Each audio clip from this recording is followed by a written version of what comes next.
If someone asked your friends about your marriage, they'd say, you're doing great. You travel together, you laugh at dinner parties, you post the perfect picture on your anniversary, and from the outside, nothing looks wrong.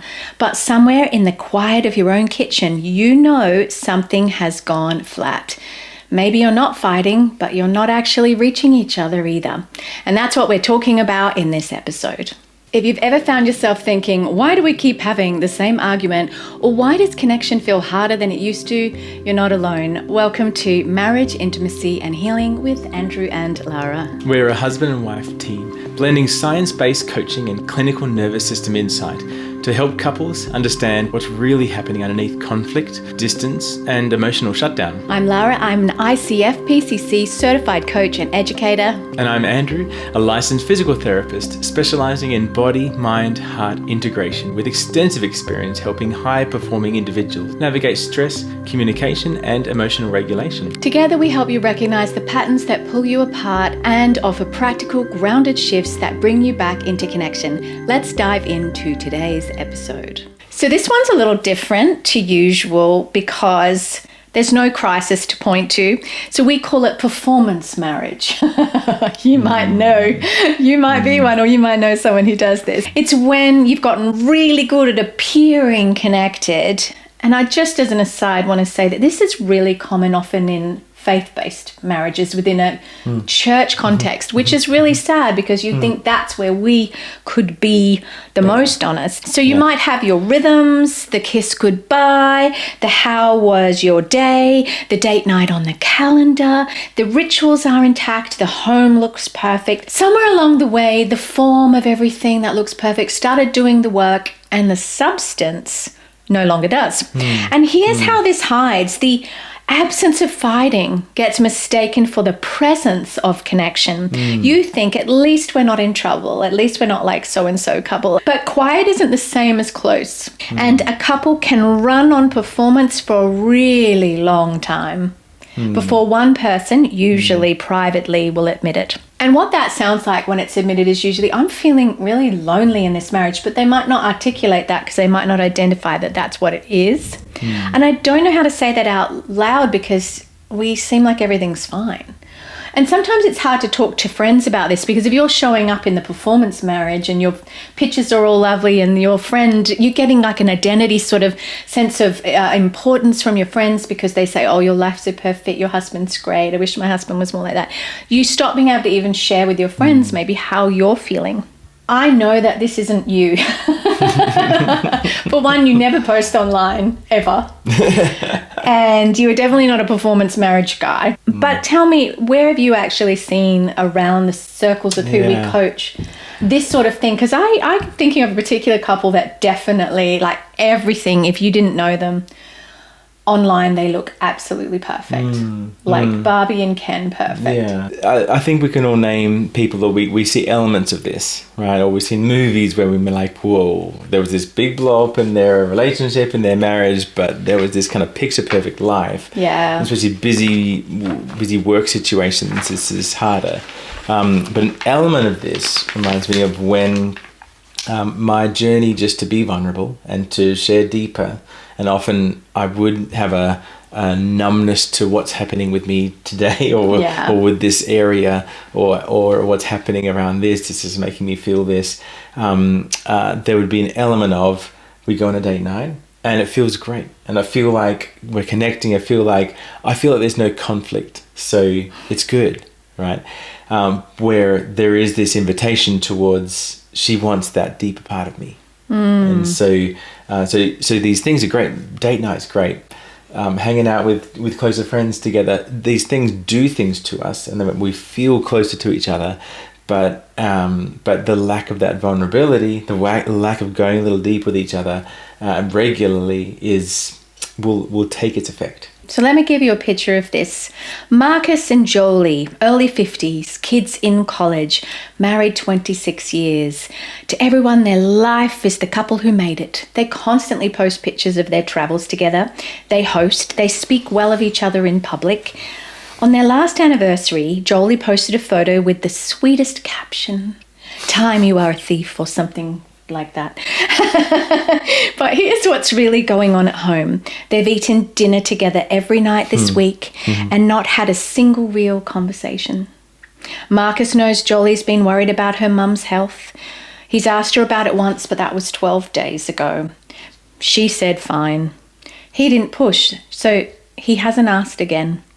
And Jolie has been quietly thinking about renting a cabin so that she can go away by herself for the weekend and be alone in her thoughts, not to leave Marcus, but just to start to feel something again. Neither of them would say that their marriage is in trouble. They just stopped checking. They're both protecting the same picture together, and neither one is willing to be the one who breaks the picture perfect marriage that they appear to be. So they're performing. Yeah. That's a performance marriage. You can be performing with each other and everyone around you, and it's not bad, it's not failing, it's just very hollow. Yeah. And yet this is more common than you would realize. Yeah, and people we have been coaching definitely want vulnerability. They want depth. They want to grow and go deeper. But to sometimes break that lens or break that picture perfect, like, oh, this is all good, don't mess with it because it's perfect right now. There's a worry that, oh, it's going to be ruined. But always going deeper is better. always going deeper. We're not talking about, oh, you have to be more emotional. We're talking about real human connection. When you're together but you feel lonely. Loneliness is an emotion. And for whatever reason, you're not talking about that or doing anything about it. But here's what's going on underneath performance marriage. It's not always that it's just disinterest. It's actually avoidance of vulnerability. The avoidance to go deeper together. And at some point, you or your partner build rhythms together. You've built a life together, the goodbye kiss, the check-in text, the Friday dinner.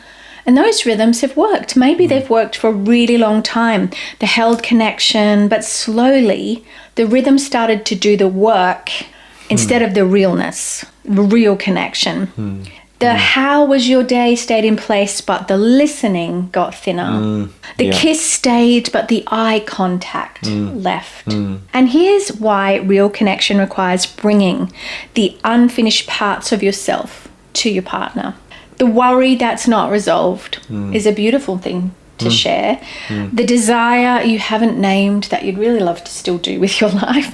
The thing you're not sure how to say. Performance is what you do when you've stopped bringing those things to each other. You're performing the role of husband and wife, but not the substance. I want to share just this feeling I can get where I'm still growing in this journey to get more connected with my feelings and be able to communicate them well. But often this feeling is that my emotions and feelings are kind of back a little bit. Yeah. And I can be genuine and I can be there, but I just feel like I'm just operating. And that's a process to kind of, feel more connected to it all. But when Lara's a little upset about something that she shares, when it affects me, it's like that's when I'm really present.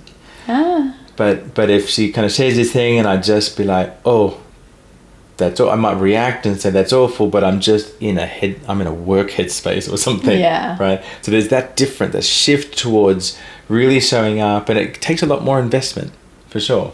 Yeah. But it's a different lens. It's like a work cap that you just reacting like a machine. Yeah, some people might really relate to that. It's like your emotions. And I know for Andrew, like he grew up where there was no language around emotion.